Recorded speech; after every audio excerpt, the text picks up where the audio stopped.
Hi friends, this is your pal Scott Garibay, and today we are going to talk about Dungeons and Dragons and Delta Green.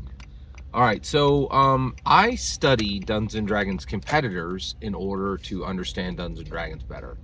And so Delta Green is a very well respected, highly regarded Cthulhu hack. Not hack as in bad, like change, right?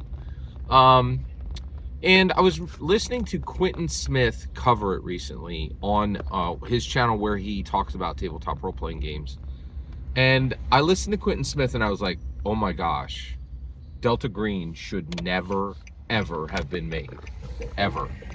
It's a game that shouldn't exist. Okay? Now, I'm incredibly sensitive to the term be gone, right? Like, I did not like it when anybody said, hey, Dungeons and Dragons be gone, right? So I want to make it, and I will invite correction here, right? I'm not saying that anyone should get rid of. I don't support book bans, and I definitely don't support trying to destroy existing books. What I'm saying is that this game should never have been made, right? I'm not saying in any way that anybody should throw away their copy or destroy their copy.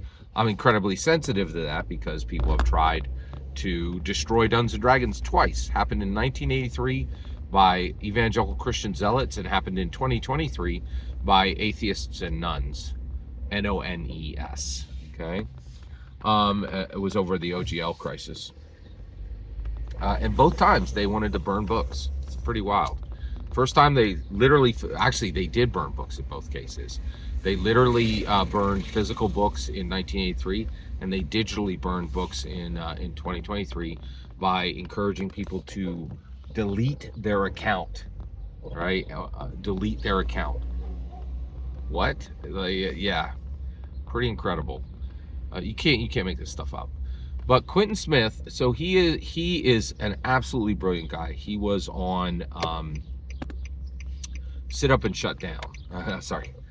Sit Down and Shut Up. It was it literally is the best board game review channel that ever existed until he left. Okay, and actually he's a huge talent. He's a really super intelligent guy who talks about tabletop games, and since he covers tabletop games, he certainly is aware of and covers tabletop role-playing games. So he has an entire piece on his channel where he talks about Delta Green, and I encourage you to watch it. But it was pretty incredible. But after I got done watching it, I was like, that game shouldn't exist. That game, Delta Green, should not exist. It should never have been made. Now, I need to get you all the way there. I haven't done that in this video so far. That's okay. We're going to break this down into multiple videos, and I'm going to give you the full sweep when it's all done. Every single word you just heard is my humble opinion. The important part is when I get to hear your humble opinion, when you get in the comments and send your traffic. Please consider subscribing and have a fetch millennium.